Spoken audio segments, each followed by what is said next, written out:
Mais l'essentiel du discours du président Macron est dans une bascule du paradigme européen.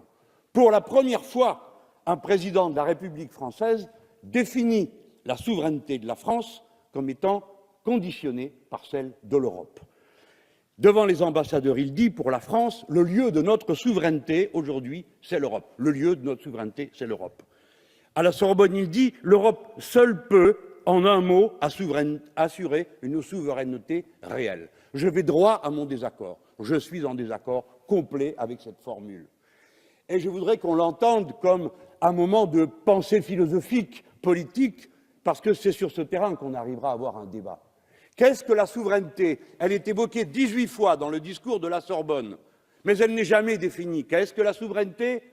C'est l'autorité sans partage d'un groupe sur la population qui le compose et le territoire qu'il occupe.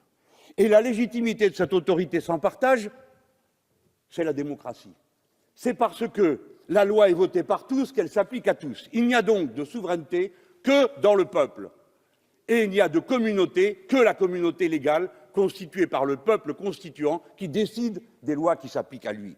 Voilà où est la souveraineté de la France, dans son peuple, et cette définition est celle de son histoire. Il n'en existe pas d'autre. Il n'y a pas de lieu de la souveraineté. Il ne faut pas confondre la souveraineté et la puissance.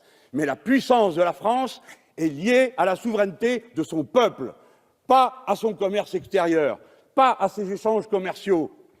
Elle est liée à la souveraineté du peuple, parce que c'est le peuple qui a toujours tiré la France de toutes les impasses dans lesquelles ses élites, maintes fois, l'ont enfermée. Je vous mets en garde contre l'idée que viendraient se substituer au paradigme central de l'autorité populaire des chiffons rouges qu'on partagerait. Par exemple, l'Europe de la défense, qui est devenue la nouvelle mode, oubliant qu'elle avait été le sort de la communauté européenne de défense quand elle nous a été proposée. La défense n'est pas un projet commun. La défense, c'est l'Europe de la guerre. Contre qui, je vous prie? Eh bien, il faut dire les choses comme elles sont, à longueur de résolution de l'Union européenne. C'est contre la Russie. Je ne suis pas d'accord. La Russie est un partenaire, pas un ennemi. Nous n'avons pas à nous organiser contre les Russes.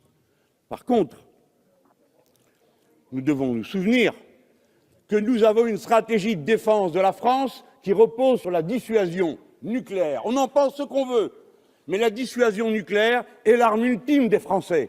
La dissuasion nucléaire ne se partage pas.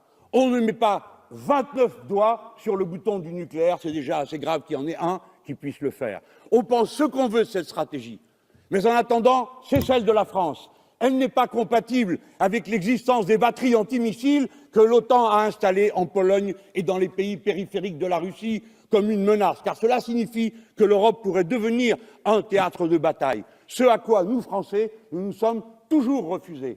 La dissuasion nucléaire est tous azimuts, et quand on demandait au général de Gaulle s'il ne trouvait pas que c'était un peu beaucoup, compte tenu de l'existence d'un allié, les États-Unis d'Amérique, il soutenait que le monde n'allait pas plus mal depuis qu'on avait pris cette décision, et il avait raison. Ce qui tue l'Europe, c'est d'avoir rendu impossible l'intérêt général européen, c'est-à-dire d'avoir empêché son peuple, ses peuples, de constituer ensemble un intérêt général. Et cet intérêt général est nécessairement un intérêt social. Les traités européens interdisent l'harmonisation sociale, interdisent l'harmonisation fiscale. Ils ne connaissent qu'une règle, la concurrence libre et non faussée, c'est-à-dire la compétition de chacun contre tous, à l'intérieur des nations et entre les nations. Et c'est parce qu'on a agi de cette manière que progressivement les nations deviennent des coquilles vides, où ceux qui sont les plus avantagés ne veulent plus prendre en charge ceux qui le sont moins. Et ça vous donne un indépendantisme généralisé, régional, des plus favorisés face à ceux qui le sont moins.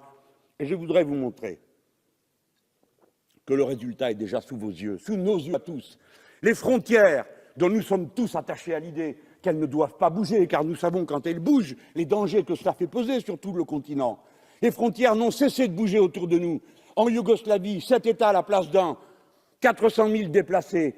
Tchéquie et Slovaquie partagés en deux, sans cris et sans heurts, tant mieux. Et nous pourrions continuer maintenant.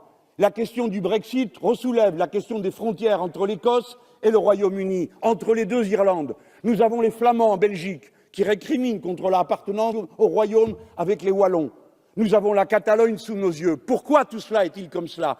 parce que la substance de la nation, le contrat qui la fonde, c'est-à-dire la souveraineté du peuple et son intérêt social commun, sont démembrés.